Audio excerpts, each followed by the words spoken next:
నమస్తే ఫ్రెండ్స్, నేను మీ Shravani Harsha. Welcome back to our channel. ఇవాళ మన కథ తండ్రి రౌద్ర రూపం. కథని చివరి వరకు వినండి. నచ్చితే గనక ఖచ్చితంగా తప్పకుండా ఒక్క లైక్ చేయండి. ఈ కథ పైన మీ విలువైన స్పందనని కామెంట్ రూపంలో మాకు తెలియజేయండి. కొత్తవారు ఎవరైనా చూస్తున్నట్లయితే మన ఛానల్ని సబ్స్క్రైబ్ చేసుకోండి. కొంతమంది సర్కస్ వాళ్ళు రోడ్డుపై ప్రదర్శనలు ఇస్తున్నారు. జనాలందరూ వాళ్ళ ప్రదర్శనలు చూసిన తర్వాత వాళ్ళు అక్కడ పరిచిన షీట్ మీద డబ్బులు విసిరేస్తున్నారు. అప్పుడు హఠాత్తుగా ఒక ముసలాయన అక్కడికి వచ్చి రోడ్డు మధ్యలో డ్యాన్స్ చేయడం మొదలుపెట్టాడు. ఇది చూసిన ఆ సర్కస్ వాళ్ళు కాస్త ఆశ్చర్యపోయి ఆ ముసలాయనకి పిచ్చి పట్టిందా అని అనుకున్నారు. సర్కస్ వాళ్ళు డబ్బుల కోసం పరిచిన షీట్ని తీసుకొని అక్కడి నుంచి వెళ్ళిపోయారు. అక్కడ నిలబడిన వాళ్ళందరూ కూడా వెళ్ళిపోయారు. దాంతో ఆ పెద్ద ఆయన చేతులు ముడుచుకొని, నేను డ్యాన్స్ చేసి చూపిస్తున్నాను, మీకు నా డ్యాన్స్ నచ్చితే దయచేసి నా కోసం డబ్బులు వేయండి, మీరందరూ వెళ్ళిపోవద్దు, నా భార్య అనారోగ్యంతో ఆకలితో ఉంది, మందులకు డబ్బులు కావాలి, ఎవరైనా నాకు డబ్బులు సహాయం చేయండి అంటూ ఆ ముసలాయన పెద్దగా ఏడవడం మొదలుపెట్టాడు. అయితే అక్కడ నిలబడిన వాళ్ళు ఎవ్వరూ అతని మాట వినకపోవటంతో అందరూ అక్కడి నుంచి వెళ్ళిపోయారు. ఆ గుంపులో నుంచి ఒక వ్యక్తి ఆగి, అంకుల్, ఈ మనుషులందరూ రాతి విగ్రహాలు, మిమ్మల్ని ఎవ్వరూ కరుణించరు అంటూ తన జేబులో చెయ్యి పెట్టి 500 నోటు తీసి, అంకుల్, ఈ డబ్బు తీసుకోండి, ఈ డబ్బుతో మీ భార్యకు వైద్యం చేయించండి, మీరిద్దరూ భోజనం చేయండి అనగానే ఆ ముసలాయన ఆ వ్యక్తిని కౌగిలించుకొని, దేవుళ్ళ వచ్చావు బాబు, లేకపోతే నా భార్య ఈరోజు ఆకలితో అనారోగ్యంతో చచ్చిపోయి ఉండేది అని చెప్పాడు. ఆ వ్యక్తి అతనిని ఓదార్చాడు. చూడ్డానికి మీరు బాగానే ఉన్నారు కదా, మీరెందుకు కష్టపడి పనిచేయకూడదు, ఇలా అడుక్కోవడానికి మీకు సిగ్గనిపించడం లేదా, చేతులు కాళ్ళు బాగానే ఉన్నాయి కదా, మీరు పనిచేసి డబ్బులు ఎందుకు సంపాదించకూడదు అనగానే ఈ ముసలాడిని పనిలో ఎవరు పెట్టుకుంటారు, ఎవరి దగ్గరకైనా వెళ్ళి పని అడిగితే నన్ను తిట్టి పంపించేస్తున్నారు, నీ దగ్గర ఏమైనా పనుంటే చెప్పు బాబు, ఎందుకంటే ఎవ్వరూ నా వయసును చూసి నాకు పని ఇవ్వడం లేదు, అడుక్కోవడానికి ఆత్మాభిమానం అడ్డొస్తే మనిషికి కడుపు కూడా ఒకటి ఉంటుంది, ఆకలేస్తుంది, అయినా సరే ఆత్మాభిమానం చంపుకోలేక నేను ఆకలిని తట్టుకుంటాను, కానీ నాకు నా భార్య అంటే చాలా ఇష్టం, నా భార్య ఆకలితో చచ్చిపోవడం నేను చూడలేను. ఆ సర్కస్ జనాల మీద జనాలు డబ్బుల వర్షం కురిపిస్తున్నారని నేను ఉదయం నుంచి చూస్తున్నాను, కానీ నేను చాలా కాలంగా అక్కడ ఇక్కడ అడుక్కుంటున్నాను, నాపై ఎవ్వరూ జాలి చూపించడం లేదు అని చెబుతూ ఉండగానే పాపం శివరాం గారి కళ్ళల్లో నుంచి నీళ్లు తిరిగాయి. అప్పుడు సుమన్, అంకుల్, మీ కాళ్ళు చేతులు బాగానే పనిచేస్తున్నాయి, అందుకే జనాలు మీ మీద దయ చూపించరు, అంతేకాకుండా ఇవాళ రేపు ప్రజలు తమ గురించి మాత్రమే ఆలోచిస్తున్నారు, ఆందోళన చెందుతున్నారు, ఈ రోజును బట్టి జనాలు భిక్ష ఇవ్వడానికి కూడా దూరంగా ఉంటున్నారు, ఎందుకంటే కొంతమంది పెద్ద గ్యాంగుల వాళ్ళు పిల్లలను వృద్ధులను భిక్షాటనకు ఉపయోగించుకుంటున్నారు, అందుకే ఈ రోజుల్లో జనాలు భిక్షగాళ్లపై దయ చూపడానికి కూడా భయపడుతున్నారు, తమకు ఏదైనా హాని జరుగుతుందేమో అన్న భయంతో భిక్షగాళ్లను దగ్గర కూడా రానివ్వడం లేదు. ఇక సర్కస్ వాళ్ల విషయానికి వస్తే వాళ్ళు కష్టపడే డబ్బులు సంపాదిస్తున్నారు, వాళ్ళు ఊరికే డబ్బులు అడుక్కోవడం లేదు, వాళ్ళు ప్రదర్శనలు ఇచ్చి జనాల నుంచి డబ్బులు వసూలు చేస్తున్నారు అన్నాడు సుమన్. వెంటనే శివరాం గారు, లేదు బాబు, నేను బిచ్చగాళ్ల ముఠావాడిని కాదు, కన్నబిడ్డలు వీధుల్లో చావమని వదిలిపెట్టిన నిస్సహాయ తల్లిదండ్రులం మేము, తల్లి అనారోగ్యంతో ఉండటంతో మా కొడుకు మా ఖర్చులు భరించడానికి నిరాకరించాడు, తన ముసలి తల్లిదండ్రులని భారంగా భావించి మమ్మల్ని ఇంట్లో నుంచి గెంటేశాడు అంటూ శివరాం గారు కన్నీళ్లు తుడుచుకుంటూ అన్నారు. చూడండి అంకుల్, ఏడవకండి, మీకోసం నేను ఎక్కడో ఒక చోట పని చూస్తాను, మీరు పని చేస్తారా అని అడిగాడు సుమన్. వెంటనే శివరాం గారు, ఏ పనైనా చేస్తాను బాబు అని చెప్పగానే సుమన్, అయితే ఇటుకల బట్టీలో పనుంది, మనం రేపొద్దున కలుద్దామా, మీరొక్కసారి ఆలోచించుకోండి, అది చాలా కష్టమైన పని, మీరు వయసులో చాలా పెద్దవాళ్ళు, మీరు చేయగలరా అనగానే శివరాం గారు, చేస్తాను బాబు, ఏ పనైనా చేస్తాను, ఎంత కష్టమైన పనైనా చేస్తాను, నా భార్యకి ఖాళీ కడుపుతో నిద్ర పట్టదు, నా భార్య కోసం నేను ఏమైనా చేస్తాను, నేను జీవించి ఉన్నాను అంటే అది నా భార్య వల్లే, తన కోసం నేను ఏ పనైనా చేయగలను, తనకు ఏమైనా జరిగితే నా జీవితాంతం నన్ను నేను క్షమించుకోలేను, నా జీవితంలో ఎప్పుడూ తనకి ఏ లోటు రానివ్వనని ఆమెకు నేను వాగ్దానం చేశాను. కానీ ఈరోజు నేను తనకి 2 పూట్ల భోజనం కూడా పెట్టలేని నిస్సహాయ స్థితిలో ఉన్నాను. నా భార్య కోసం ఎంత కష్టమైన పనైనా నేను చేస్తాను అంటూ తడి కళ్ళతో అన్నారు శివరాం గారు. ఆ తర్వాత సుమన్ వాళ్ళని చాలామంది పనిచేస్తున్న ఒక ఫ్యాక్టరీకి తీసుకెళ్లాడు. అక్కడ సుమన్ ఒక వ్యక్తిని పిలిచి శివరాం గారికి పని ఏదైనా చూపించమని చెప్పాడు. సుమన్, అంకుల్, మీరు పని నేర్చుకోండి. ఇక్కడ బయట అందరూ టెంట్లలో నివసిస్తారు. మీకోసం కూడా ఒక టెంట్ వేయిస్తాను. ఉదయం నుంచి 10 గంటల పాటు పని చేయాల్సి ఉంటుంది మీరు అనగానే శివరాం గారు, నేను చేస్తాను బాబు, నువ్వు నా గురించి ఏమీ ఆలోచించొద్దు, నేను ఎంత కష్టమైన పనైనా చేస్తాను అంటూ శివరాం గారు సుమన్కి కృతజ్ఞతలు చెప్పారు. ఆ రోజు నుంచి శివరాం గారు అక్కడ పనిచేయడం మొదలుపెట్టారు. జనాలు ఆయన తలపై బరువులు పెట్టి మోయించేవారు. పాపం శివరాం గారు ఆయన వయసు కారణంగా జారి పడిపోతూ లేస్తూ ఇటుకలను మోసుకెళ్లేవాడు. ఒక్కోసారి ఆ బరువులు మోయలేక ఆయనకి ప్రాణం పోతున్నట్టు అనిపించేది. కొన్నిసార్లు ఊపిరి తీసుకోవడానికి కూడా చాలా ఇబ్బంది అయ్యేది. కానీ ఆయన తన చేతనైనంత వరకు కష్టపడి తన భార్యకు భోజనం పెట్టడానికే ప్రయత్నించేవాడు. రాత్రికి భోజన ఏర్పాట్లన్నీ చేసి మరుసటి రోజు మళ్ళీ పనికి బయలుదేరేవాడు. ఒకరోజు ఇటుకలు మోస్తూ ఆయన స్పృహ తప్పి పడిపోయాడు. జనాలు ఆయన ముఖం మీద నీళ్లు చల్లడంతో కళ్ళు తెరిచి చూసేసరికి సుమన్ అక్కడున్నాడు. అంకుల్, మీరిక్కడి నుంచి వెళ్ళిపోండి, మీరు ఈ పని చెయ్యలేరు. మీరు కళ్ళు తిరిగి పడిపోయినప్పుడు మా యజమాని చూసి, ఇంత పెద్ద ఆయన్ని పనిలో ఎందుకు పెట్టుకున్నావు అని నన్ను తిట్టారు. ఇక నేను మీకు ఇక్కడ పని కల్పించలేను, నన్ను క్షమించండి అనగానే శివరాం గారు, కాస్త నన్ను కరుణించండి, ఇప్పటికిప్పుడు నేను ఎక్కడికి వెళ్ళగలను? మీ బాస్ ఎక్కడున్నారో చెప్తే నేను వెళ్ళి ఆయన్ని కలుస్తాను అంటూ శివరాం గారు సుమన్ని వేడుకున్నారు. అప్పుడు సుమన్, మా బాస్ కారులో వెళ్తున్నారు, కానీ ఆయన్ని మీరు కలిసినా ఉపయోగం లేదు, అతను మీతో పని చేయించడానికి ఒప్పుకోడు అని సుమన్ చెప్పగానే శివరాం గారు గబగబా లేచి ఆ యజమాని దగ్గరకు పరిగెత్తాడు. శివరాం గారు ఆ ఫ్యాక్టరీ ఓనర్ని చూడగానే చాలా ఆశ్చర్యపోయారు. వెంటనే తన ముఖాన్ని దాచుకుని త్వరగా సుమన్ దగ్గరికి వచ్చి చేతులు ముడుచుకొని, సరే బాబు, నేను బయలుదేరుతున్నాను, నేను ఇక్కడ పని వదిలేసి వెళ్ళిపోతున్నాను. ఈ ముసలాడిపై ఇంత జాలి చూపించినందుకు నీకు చాలా చాలా ధన్యవాదాలు.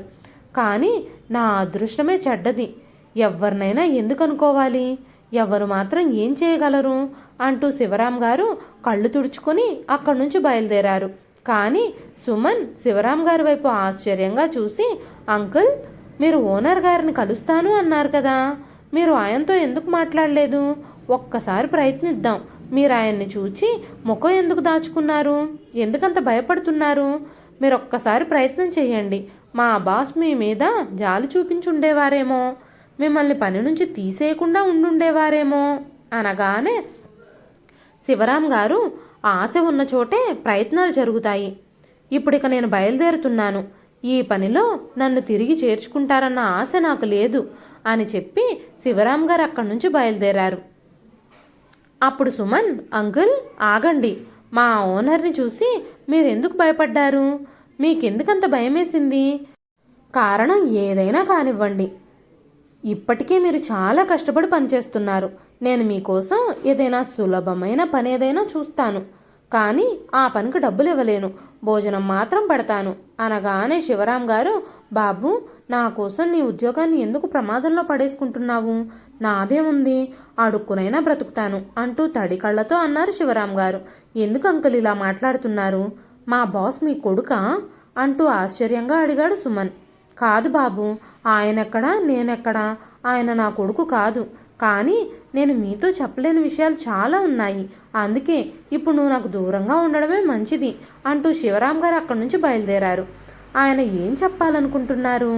మా బాస్ని చూసి ఇక్కడి నుంచి హడావిడిగా ఎందుకు పరిగెత్తుతున్నారు, నేను ఎలాగైనా కనుక్కోవాలి అని ఆలోచిస్తూ సుమన్ శివరాం గారిని వెంబడించాలని అనుకున్నారు. నిశ్శబ్దంగా ఆయన వెనకాల వెళ్ళాడు.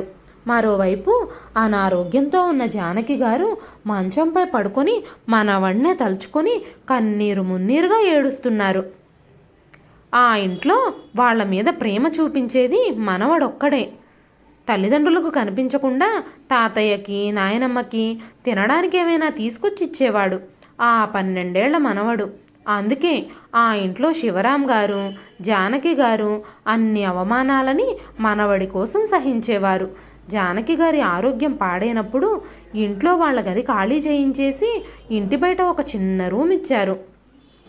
కొడుకు కోడలు. ఆమె ఎక్కువగా ఆ గది లోపలే ఉండిపోయింది. ఎప్పుడైనా బయటకు రావాలనుకున్నా కోడలు ఆమె బయటకు రావడానికి ఇష్టపడేది కాదు. ఆ గదిలోంచి బయటకొస్తే మీకు అస్సలు బాగుండదు.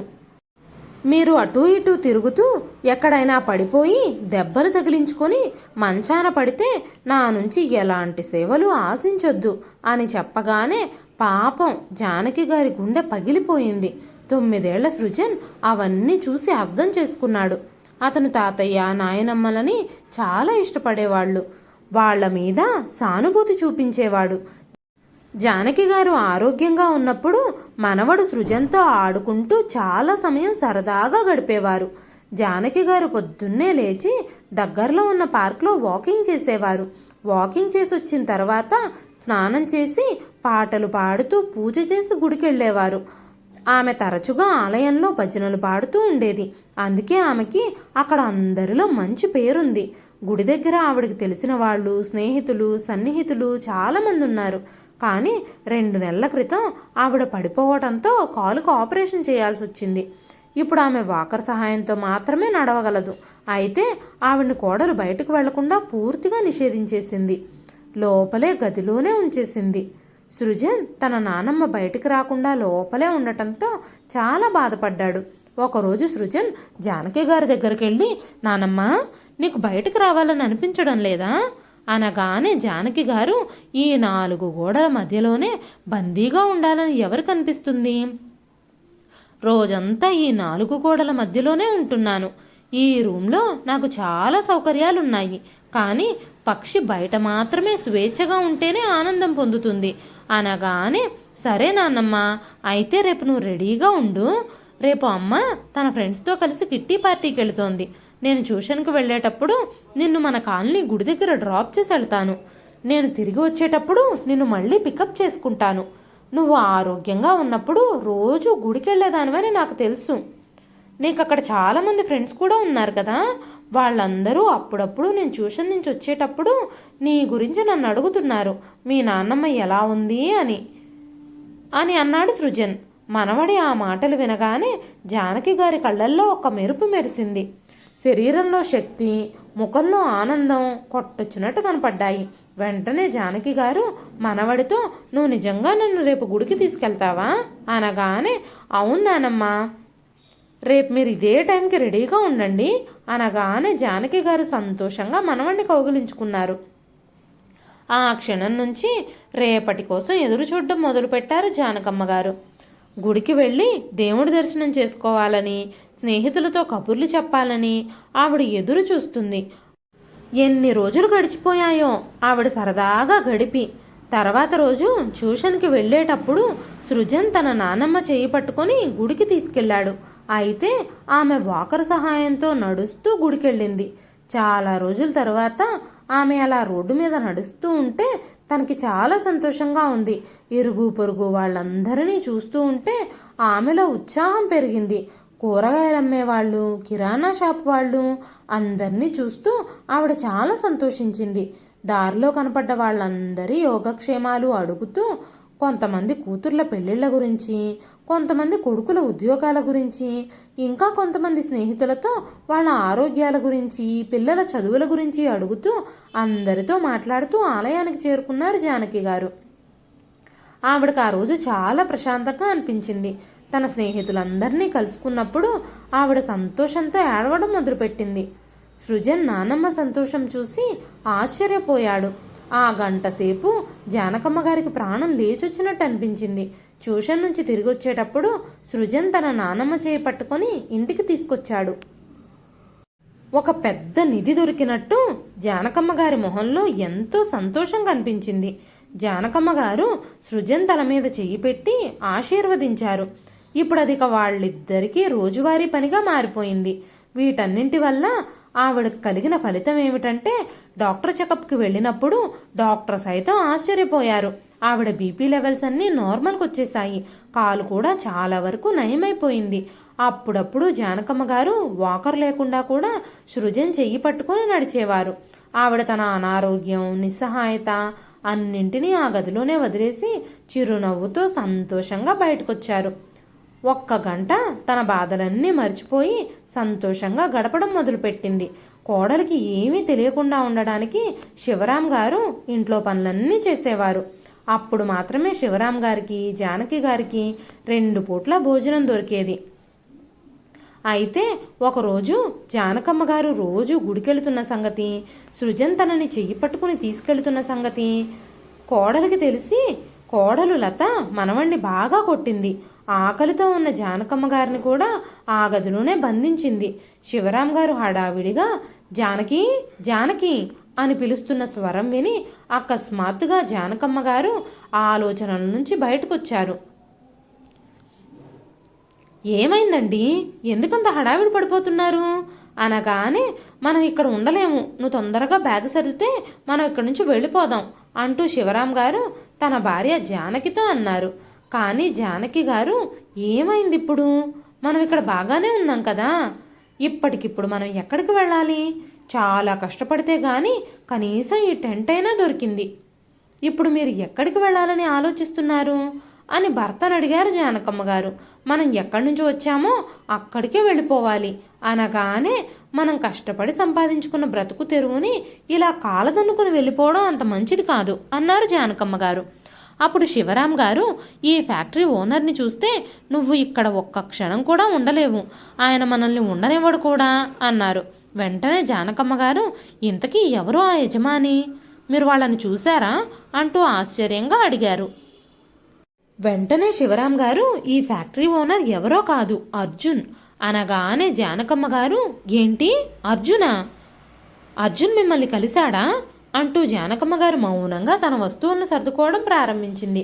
వాళ్ళ టెంట్ బయటే నిలబడి వాళ్ళ సంభాషణ అంతా వింటున్న సుమన్ ఇదంతా విని ఆశ్చర్యపోయాడు. మా బాస్ పేరు వీళ్ళిద్దరికీ ఎలా తెలుసు అనుకుంటూ, వీళ్ళిద్దరూ ఎవరు, వీళ్ళిద్దరూ ఓనర్ గారి తల్లిదండ్రులైతే కాదు, ఎందుకంటే ఓనర్ గారి తల్లిదండ్రులు ఇద్దరూ నాకు తెలుసు, వాళ్ళిద్దరూ చనిపోయారు, వీళ్ళు వాళ్ళ తల్లిదండ్రులైతే కాదు కాబట్టి అర్జున్ గారు వీళ్ళకి ఎలా తెలుసు, ఇలా ఆలోచిస్తూనే సుమన్ అక్కడి నుంచి వెళ్ళిపోయాడు. జానకమ్మ గారు, శివరాం గారు కూడా బ్యాగులు సర్దుకుని రోడ్డు మీదకు బయలుదేరారు. సుమన్, ఈ ముసలాళ్ళిద్దరూ ఇప్పుడు ఎక్కడికి వెళతారు అని వాళ్ళ మీద జాలితో ఆలోచించసాగాడు. అసలు విషయం ఏంటో తెలుసుకోవాలని ఉత్సాహం కూడా ఉంది సుమన్లో. సుమన్ అక్కడ పనిచేసే మనుషుల్లో ఒకరిని పిలిపించి శివరాం గారిని, జానకి గారిని వేరే పని సాకుతో కొత్త ఆశ్రయం ఇచ్చాడు. ఒకరోజు సుమన్ తన ఇటుకల ఫ్యాక్టరీ బయట దుప్పటి కప్పుకొని కూర్చున్న శివరాం గారిని చూసి చూడనట్టుగానే వెళ్ళిపోయాడు. ఆయన అర్జున్ని చూడగానే తన ముందు చేతులు ముడుచుకొని ఏడవడం ప్రారంభించాడు. వాళ్ళిద్దరూ మాట్లాడుకునేది సుమన్కి వినిపించడం లేదు. కొంచెం దూరంగా ఉన్నాడు సుమన్. అయితే ఇప్పుడు సుమన్ విషయం ఏమిటో తెలుసుకోవాలనుకున్నాడు. వాళ్లకు కనిపించకుండా కొంచెం దగ్గరగా వెళ్ళాడు. సుమన్ దగ్గరకు వెళ్లే సమయానికి ఇద్దరూ ఎవరి దారిన వాళ్ళు వెళ్ళిపోయారు. కొన్ని రోజుల తర్వాత శివరాం గారు ఇటుకల ఫ్యాక్టరీ బయట అర్జున్ కోసం ఎదురు చూస్తూ ఉండడం కనిపించింది. ఈసారి సుమన్ ఆయనకు దగ్గరలోనే కనబడకుండా నిలబడి ఏం జరుగుతుందో వినాలనుకున్నాడు. అర్జున్ వచ్చాక శివరాం గారు, బాబు అర్జున్, మా కొడుకు గురించి ఏమైనా తెలుసా నీకు అని అడిగారు. వెంటనే అర్జున్, అతను ఊరు విడిచి వెళ్ళిపోయాడు అని చెప్పగానే, మరి నా ఇల్లు అన్నారు శివరాం గారు. అంకుల్, ప్రస్తుతం అది ఖాళీగానే ఉంది, మీ కొడుకు అజిత్ దాన్ని అమ్మడానికి పెట్టాడు. చూడండి అంకుల్, మీరు మీ కొడుకుకు భయపడి తప్పు చేశారు, కానీ ఇప్పటికీ నేను మీకు సహాయం చేయాలనే అనుకుంటున్నాను, ఎందుకంటే మీరు నా విషయాల్లో అపార్థానికి గురయ్యారు. అయితే తెలిసి తెలియక మీరు ఆ తప్పు చేశారనే విషయం నేను అర్థం చేసుకున్నాను. అదంతా మర్చిపోండి. ప్రతి తల్లిదండ్రులకి పిల్లలపై ప్రేమ ఉంటుంది, నేను దాన్ని అంగీకరిస్తాను, కానీ ఆ ప్రేమతో గుడ్డిగా మారడం మంచిది కాదు. సరే, నేను ఇక వెళతాను అంటూ అర్జున్ వెళ్ళిపోగానే శివరాం గారు ఏడవడం మొదలుపెట్టారు. అర్జున్ వెళ్ళిపోగానే సుమన్ నేరుగా శివరాం గారి దగ్గరకు వచ్చి, అంకుల్, ఏమైంది, ఎందుకు ఏడుస్తున్నారు? మీ కథ తెలుసుకోవాలని చాలా రోజులుగా అనుకుంటున్నాను, కానీ మీరు ఏం మాట్లాడుకుంటున్నారో నాకు అర్థం కావడం లేదు. వేరే ఊరు వెళ్ళిపోయింది ఎవరు? అసలు మీకేమైంది? మా బాస్కి మీకు మధ్య ఏం జరిగింది? ఆయనకి మీ మీద కోపం ఎందుకుంది? అనగానే శివరాం గారు, నా కథ తెలుసుకుని నువ్వేం చేస్తావు బాబు అన్నారు. వెంటనే సుమన్, అంకుల్, మీకు మా ఓనర్తో సంబంధం ఏమిటి? ఆ రోజు ఆయన్ని చూసి నువ్వెందుకు పారిపోయావు?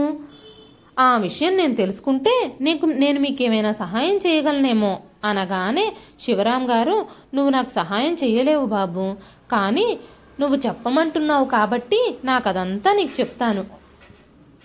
ఈరోజు మీ బాస్ అయిన అర్జున్ నా కొడుకుతో పాటు ఆఫీస్లో పనిచేసే కొలీగ్. నా కొడుకు మా పట్ల చాలా క్రూరంగా ప్రవర్తించేవాడు. అర్జున్ అప్పుడప్పుడు అజిత్తో కలిసి మా ఇంటికి వస్తూ ఉండేవాడు. మా కొడుకు కంటే ఎక్కువగా అర్జున్ మా మీద ప్రేమ చూపించేవాడు. మా నిస్సహాయతను సద్వినియోగం చేసుకొని మా కొడుకు కోడలు మమ్మల్ని మోసం చేసి ఆస్తులు లాక్కొని మాతో చాలా దారుణంగా ప్రవర్తించేవారు. కానీ అర్జున్ ఇంటికి వచ్చినప్పుడల్లా మా కొడుకు అజిత్ మా మీద చాలా ప్రేమ ఉన్నట్టు నటించేవాడు. తను వెళ్ళిపోయాక ఇక రోజంతా ఇంట్లో గానుగెద్దుల్లా మమ్మల్ని కొట్టేవారు, పని చేయించేవారు. కొడుకు కోడలు మాపై చేతులెత్తడానికి కూడా వెనకాడేవాళ్ళు కాదు. ఒకరోజు కొడుకు కోడలు ఇద్దరూ ఇంట్లోనే ఉన్నారు. కోడలు మాకు రాత్రి మిగిలిపోయిన నీళ్ల పప్పు అన్నము పెట్టి టీవీ చూస్తూ కూర్చుంది. రోజంతా ఇంటి పనులతో అలసిపోయిన నేను జానకి మేమిద్దరం కలిసి భోజనం చేస్తూ ఉన్నాము. అప్పుడే డోర్ బెల్ మోగింది. కోడలు అక్కడే కూర్చునుంది కదా, తనే డోర్ తీస్తుందిలే అని మేము తింటూనే ఉన్నాము. అప్పుడు డోర్ బెల్ మళ్ళీ మోగింది. మా కొడుకు అజిత్ డోర్ తీసి పిజ్జా తీసుకొని లోపలికి వస్తూ తినే పనిలో మునిగిపోయి, మీకు డోర్ బెల్ మోగిన విషయం కూడా వినిపించడం లేదా అంటూ అజిత్ తన తండ్రిని 2 సార్లు చెంపదెబ్బలు కొట్టాడు. వెంటనే శివరాం గారు, బాబు, మేం భోజనం చేస్తున్నాం, అందుకే లెగవలేదు. ఇక నుంచి ఇలాంటిది జరగదు. మా చేతి నుంచి భోజనం లాక్కోవద్దు అంటూ చేతులు జోడించి అన్నారు. కొడుకు కోడలు ఇద్దరూ చిరునవ్వుతో ఒకరి మొహాలొకరు చూసుకుంటూ మా ప్లేట్లోని ఆహారం అంతా నేల మీద పోసేశారు. జానకి నేను ఏడవడం మొదలుపెట్టాం. ఆకలితో ఉన్న నా భార్య జానకి నా కొడుకు కాళ్ళు పట్టుకొని, నా భోజనం నాకు ఇచ్చేయండి, నాకు చాలా ఆకలిగా ఉంది, నేను 2 ముద్దలు మాత్రమే తిన్నాను అంటూ మా అబ్బాయిని కనికరం చూపించు అంటూ బ్రతిమాలినా సరే మా అబ్బాయి కోడలు కాస్తైనా కనికరం చూపించలేదు. అప్పుడప్పుడు అర్జున్ మా ఇంటికి వచ్చినప్పుడల్లా భోజనంతో పాటు మాకు గౌరవం కూడా లభించేది. కానీ అర్జున్ వెళ్ళిపోయిన వెంటనే మాతో డబుల్ పనులు చేయించుకునేవారు కొడుకు కోడలు. ఒకరోజు అర్జున్ తన కుటుంబంతో కలిసి మా ఇంటికి భోజనానికి వచ్చాడు. తినడం తాగడం పూర్తయిన తర్వాత వాళ్ళందరూ వెళ్ళిపోయారు. అర్జున్ వెళ్ళిపోగానే నా భార్య గిన్నెలు తోముతూ నేను ఇల్లు శుభ్రం చేయడంలో బిజీగా ఉన్నప్పుడు కాసేపటి తర్వాత అర్జున్ ఇంట్లో తన మొబైల్ మర్చిపోయాడు కాబట్టి తీసుకెళ్లడానికి తిరిగొచ్చాడు. లోపలికి రాగానే ఇంటిని సరిగ్గా శుభ్రం చేయడం లేదని నా కొడుకు నన్ను ఒక్క తోపు తోశాడు. నేను కింద పడిపోబోయాను. వెంటనే అర్జున్ నన్ను పైకి లేపి, బాబాయ్ గారు, ఏమైంది మీకు? మీరు బాగానే ఉన్నారు కదా, దెబ్బలేం తగలలేదు కదా అంటూ అర్జున్ మా అజిత్ని లాగిపెట్టి కొట్టి, తల్లిదండ్రులతో ఎవరైనా ఇలా ప్రవర్తిస్తారా అని తిట్టాడు. అప్పుడు అర్జున్ తన ఆఫీస్లో కంప్లైంట్ ఇవ్వమని నన్ను అడిగాడు. దానివల్ల అజిత్ ఉద్యోగం పోతుందని, మీరేం భయపడాల్సిన అవసరం లేదు, మీ కొడుకుకి బుద్ధి వస్తుంది అని చెప్పాడు. మరుసటి రోజు మా కొడుకుపై కంప్లైంట్ చేయించడానికి మేము పోలీస్ స్టేషన్కి వెళ్ళాం. ఆ తర్వాత ఆఫీసుకు కూడా వెళ్ళాం. కానీ అని చెబుతూ శివరాం గారు మౌనంగా నిలబడ్డారు. వెంటనే సుమన్, ఏం జరిగింది అంకుల్? అసలు ఏం జరిగిందో దయచేసి నాకు చెప్పండి అని అడిగాడు. మమ్మల్ని తీసుకెళ్లడానికి అర్జున్ వచ్చే ముందు రోజు రాత్రే అజిత్ మాకు వ్యతిరేకంగా ఏదైనా మాట్లాడితే అప్పుడు నువ్వు రోడ్డును పడాల్సి వస్తుంది అని, నేను మీ భార్యను కూడా చంపేస్తాను అంటూ కోడలేమో మమ్మల్ని బెదిరించింది. ఆపై అర్జున్ మమ్మల్ని ఇంటి నుంచి తీసుకెళ్లి కంప్లైంట్ ఇవ్వడానికి వచ్చాడు. మీరు ఇంట్లో 2 పూట్ల భోజనం తినాలనుకుంటే ఆఫీస్లో నోరెత్తకుండా మౌనంగా ఉండండి. మొత్తం నిందనంతా అర్జున్ పైనే వెయ్యండి. దానివల్ల అర్జున్ని ఆఫీస్లో కొన్ని రోజులు సస్పెండ్ చేస్తారు. అర్జున్ స్థానంలో నాకు ప్రమోషన్ వస్తుంది. ఇదంతా చెయ్యకపోతే మేమేం చేస్తామో మీకు తెలుసు కదా అంటూ అజిత్ మమ్మల్ని బెదిరించాడు. ఇక మేము ఆఫీస్కి వెళ్ళిన తర్వాత మొత్తం నేరమంతా అర్జున్ పైనే మోపాము. ఇదంతా ఉద్దేశపూర్వకంగా అర్జునే కావాలని అజిత్ మీద నింద మోపాడని మేము చెప్పాము. కానీ దానివల్ల అర్జున్ ఉద్యోగం పోతుందని మాకు తెలియదు. ఆ తర్వాత మేము అర్జున్ని కలవలేదు. అర్జున్ కూడా ఉద్యోగం పోగొట్టుకున్నాడని తెలిసింది. ఆ తర్వాత కొన్నాళ్లకు అజిత్ మమ్మల్ని ఇంటి నుంచి గెంటేశాడు. మా మనవడు మా కోసం చాలా ఏడ్చాడు. కానీ కొడుకు కానీ కోడలు కానీ తమ మాటలు కూడా పట్టించుకోలేదు. ఆ రోజు అర్జున్ని ఇక్కడ చూసిన తర్వాత మేము అందుకే ఇక్కడ నుంచి ఖాళీ చేసి వెళ్ళిపోయాము. అతను మళ్ళీ మా ముఖం చూడడానికి కూడా ఇష్టపడడు. కాబట్టి మేము అక్కడి నుంచి వెళ్ళిపోయాము. తర్వాత ఒకరోజు అర్జున్తో మాట్లాడేటప్పుడు మా ఇంటి గురించి అడిగాను నేను. అజిత్ వేరే ఊరికి వెళ్ళిపోయాడని చెప్పాడు. నేను చేసిన తప్పుకి అర్జున్ని క్షమాపణలు అడిగాను. అప్పుడు అర్జున్ అజిత్ అమెరికాలో సెటిల్ అయ్యాడని, ఇల్లు అమ్మకానికి పెట్టాడని చెప్పాడు. మీ కొడుకు ఇంత దుర్మార్గుడు కదా అంకుల్. కానీ ఇప్పుడు మీరు ఆయన కోసం ఎందుకు వెతుకుతున్నారు? అతన్ని శిక్షించే అవకాశం వచ్చినప్పుడు వదులుకున్నావు కదా, ఇప్పుడు తన్ని కనిపెట్టి ఏం చేస్తావు అని అడిగాడు సుమన్. నేను మమ్మల్ని మళ్ళీ తిరిగి మా ఇంట్లో ఉండనివ్వమని నా కొడుకును వేడుకుంటాను. ఇలా జబ్బుపడిన భార్యతో నేను ఎంతకాలం రోడ్డు మీద పడతాను అనగానే వెంటనే సుమన్, మీరు బానిస జీవితాన్ని గడుపుతూ బంధించబడిన పక్షుల్లా మారారు. అందుకే మీరు ఆకాశాన్ని చూడలేకపోతున్నారు. అర్జున్ సార్ గురించి మీకు తెలియదు. ఆయన ఈ ఫ్యాక్టరీ యజమాని మాత్రమే కాదు, ఒక ఎన్జిఓ కూడా యజమాని. మీలాంటి చాలామందికి సహాయం చేశాడు. ముందుసారి మీరు ఆయన్ని మోసం చేశారు కాబట్టి ఈసారి ఆయన మీకు సహాయం చేయడని మీరు అనుకున్నారు కదా. కానీ మా సార్ అలాంటివన్నీ మనసులో పెట్టుకునే మనిషి కాదు. మీరు ఆయనతో ఒక్కసారి మనసు విప్పి మాట్లాడండి. మీ అబ్బాయికి గుణపాఠం చెప్పి మీ ఇంటిని మళ్ళీ మీకు తిరిగిప్పిస్తారు అనగానే శివరాం గారు, అర్జున్ మమ్మల్ని నమ్మడు, మేం చేసిన నమ్మక ద్రోహం అలాంటిది మరి అన్నారు. అంకుల్, మీరు ఎప్పుడైనా ఆలోచించారా? మీరు ఫ్యాక్టరీ నుంచి బయటకు వెళ్ళిపోయేటప్పుడు ఒక వ్యక్తి ఎదురుగా వచ్చి మీకు పనిని ఆశ్రయాన్ని కల్పించాడు. అది ఎలా జరిగిందో మీకు తెలుసా? అర్జున్ సారే ఆ మనిషిని పంపించారు అని చెప్పగానే శివరాం గారు అది విని ఆశ్చర్యపోయారు. ఆయన అర్జున్ విషయంలో ఎంత పెద్ద తప్పు చేసినా సరే అర్జున్ అవేవి మనసులో పెట్టుకోకుండా వాళ్లకు 2 పూట్ల భోజనం ఇంకా వసతి ఏర్పాటు చేశాడు. ఈ విషయం తెలియకుండానే శివరాం గారి కళ్ళు కన్నీళ్లతో నిండిపోయాయి.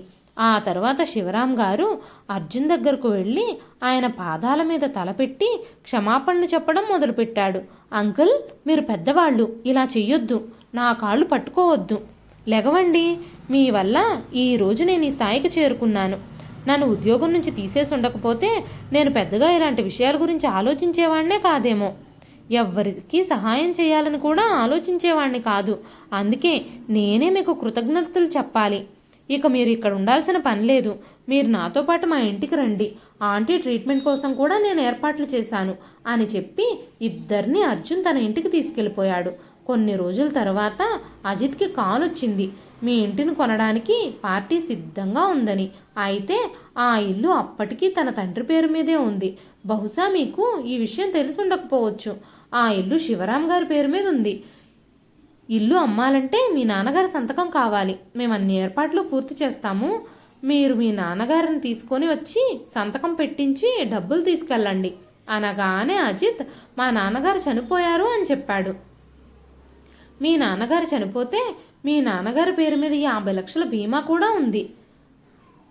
అది అతని కొడుకు కోడలు మాత్రమే పొందుతారు. ఎందుకంటే ఆయన భార్య కూడా ఇక లేరు అని చెప్పగానే ఇది విన్న ఇద్దరూ ఆనందంతో డ్యాన్స్ చేయడం మొదలుపెట్టారు. అప్పుడు ఆ వ్యక్తి డెత్ సర్టిఫికెట్ చూపించి, ఈ డబ్బులు మీ పేరు మీదకి బదిలీ చేసుకోండి. మీకు కావాలంటే నేను ఫేక్ డెత్ సర్టిఫికెట్ తయారు చేయిస్తాను, కాకపోతే కొంచెం ఖర్చు అవుతుంది అనగానే, నువ్వు చేపించు, నేనిస్తాను. డబ్బులు ఎంత ఖర్చైనా నేను నీకు కావలసినంత డబ్బులు ఇస్తాను. మీరు ఆ సర్టిఫికెట్లన్నీ రెడీ చేయండి అనగానే, ఇక్కడ కావలసిన డాక్యుమెంట్స్ అన్నీ ఫిల్ చేసి మీరు సంతకం పెట్టాలి అని చెప్పగానే అజిత్ కొద్ది రోజుల్లోనే తన భార్యతో కలిసి ఇండియాకు తిరిగి వస్తాడు. వాళ్ళిద్దరూ ఇండియాకు వచ్చిన తర్వాత తల్లిదండ్రులిద్దరూ చనిపోయి ఉంటారని భావించి డెత్ సర్టిఫికెట్ మీద హడావిడిగా సంతకం పెట్టాడు అజిత్. ఆ పేపర్లు చదవకుండానే ఇల్లమ్మి డబ్బులు తీసుకోవాలనే హడావిడిలో ఉన్నాడు కాబట్టి గుడ్డిగా సంతకాలు పెట్టేశాడు. ఆ తర్వాత వెనక నుంచి అర్జున్, ఇంకా సుమన్, ఇంకా శివరాం గారు అతని ముందుకొచ్చి, నీ పనైపోయింది, ఇప్పుడు ఇక వెళ్ళిపో అని చెప్పారు. నాన్న, నువ్వెక్కడి నుంచి వచ్చావు అనగానే, బాబు ఇప్పుడు నీ పని పూర్తయిపోయింది అని చెప్పగానే కొడుకు మొహం పాలిపోయి ఆశ్చర్యానికి లోనయ్యాడు. ఇదంతా దేనికి? మీరు నన్ను ఎందుకు ఇలా పిలిపించారు అనగానే, మీ నాన్నకి రావాల్సింది తిరిగి అప్పచెప్పడానికే మేము మిమ్మల్ని పిలిపించాం అన్నాడు అర్జున్. నువ్వు విదేశాల్లో సొంత వ్యాపారాన్ని ప్రారంభించడానికి ఈ ఇల్లమ్మి పెట్టుబడి పెట్టాలనుకుంటున్నావు, కానీ ఈ ఇల్లమ్మడానికి ఇప్పుడు మీరు అర్హులు కాదు అంటూ నవ్వుతూ చెప్పాడు అర్జున్. వెంటనే అజిత్ అర్జున్తో, నువ్వు ఇంతకు ముందు కూడా మా నాన్నని రెచ్చగొట్టే ప్రయత్నం చేశావు, ఇప్పుడు కూడా అలాగే చేస్తున్నావు. నాన్న, తినని నమ్మొద్దు అంటూ అజిత్ చెబుతూ ఉండగానే శివరాం గారు కొడుకును గట్టిగా లాగిపెట్టి కొట్టారు. ఆ రోజు నీ మాటలు వినడం వల్లే ఈ రోజు మా పరిస్థితి ఇంత దిగజారిపోయింది. ఆ రోజు కనుక మేము అర్జున్ మాటలు వినుంటే మేము ఇప్పటికీ ఇన్ని బాధలు పడాల్సి వచ్చేది కాదు. ఇంకెప్పుడూ జీవితంలో నీ మొహం నాకు చూపించుకో. నేను చనిపోయాక కూడా ఈ ఇల్లు, నా ఆస్తిపాస్తులు ఏవీ నీకు దక్కవు. మేమిద్దరం చనిపోయాక ఈ డబ్బుని, ఆస్తిని అర్జున్ నడిపిస్తున్న ఎన్జిఓకే రాసిస్తున్నాము. నా నాలుకతో నీ పేరు పలకడానికి కూడా నాకు అసహ్యంగా ఉంది. నువ్వు వెంటనే నా ముందు నుంచి వెళ్ళిపో, లేదంటే నిన్ను అమెరికా కూడా వెళ్ళనివ్వకుండా చేయగలను నేను అని చెబుతున్న తండ్రి రౌద్ర రూపాన్ని చూసి అజిత్ తండ్రి పాదాలపై పడి వేడుకున్నాడు. నాన్న, ఇలా చెయ్యొద్దు. నా భార్య మళ్ళీ తల్లి కాబోతుంది, మీరు తాత కాబోతున్నారు. నేనిప్పుడు ఉన్న ఫలానా రోడ్డు మీదకి వచ్చేస్తే నా భార్యని, పిల్లల్ని ఎలా చూసుకుంటాను? అమ్మ ఎక్కడుంది? నన్ను అమ్మ దగ్గరకు తీసుకెళ్ళు. ఈ సమయంలో మీరిద్దరూ మాకు చాలా అవసరం అనగానే శివరాం గారు కోపంగా, మీ అమ్మ పేరు కూడా నీ నోట్లో నుంచి రావడానికి వీల్లేదు. మళ్ళీ నీకు, నీ భార్యకి సేవకుల్లాగా మారి మీకు సేవలు చెయ్యలేం అనగానే అజిత్, నాన్న, తండ్రి కొడుకుల మధ్య ఇలాంటి చిన్న చిన్న గొడవలు జరుగుతూనే ఉంటాయి, ఆ మాత్రానికే మీరు అంతగా రియాక్ట్ అవ్వాలా అన్నాడు అజిత్. అప్పుడు శివరాం గారు, అనారోగ్యంతో ఉన్న నీ తల్లిని ఇంటి నుంచి బయటకు గెంటేసినప్పుడు మన తండ్రి కొడుకుల బంధం ఏమైంది? ఆ సమయంలో ఎవ్వరూ లేక మేమిద్దరం రోడ్డున పడ్డాము. నేను అడుక్కొని కూడా నా భార్య కడుపు నింపాను. ఇప్పుడు నువ్వు కూడా వెళ్ళి నీ భార్య కోసం, నీ పుట్టబోయే నీ బిడ్డ కోసం వీధుల్లో అడుక్కు తిను. అప్పుడు నీకు తండ్రి అనుభవించిన నొప్పి, బాధ అన్నీ అర్థమవుతాయి అంటూ శివరాం గారు అక్కడి నుంచి వెళ్ళిపోయారు. అక్కడే రోడ్డు మీద నిలబడి తండ్రి వెళ్ళిపోవడం చూసి తల వంచుకుని నిలబడిపోయాడు అజిత్. ఇదండి ఈరోజు కథ. ఈ కథ మీకు ఎలా అనిపించింది? శివరాం గారు కొడుకుకి బుద్ధి చెప్పడానికి సరైన నిర్ణయమే తీసుకున్నారని మీరు భావిస్తున్నారా? మీ విలువైన అభిప్రాయాలని కామెంట్ రూపంలో మాకు తెలియజేయండి. ఈ కథ నచ్చితే ఒక్క లైక్ చేయండి. మరెన్నో ఇలాంటి ఇంట్రెస్టింగ్ కథల కోసం మన ఛానల్ని సబ్స్క్రైబ్ చేసుకోండి. మరొక మంచి కథతో మళ్ళీ కలుస్తానండి. అంతవరకు సెలవు.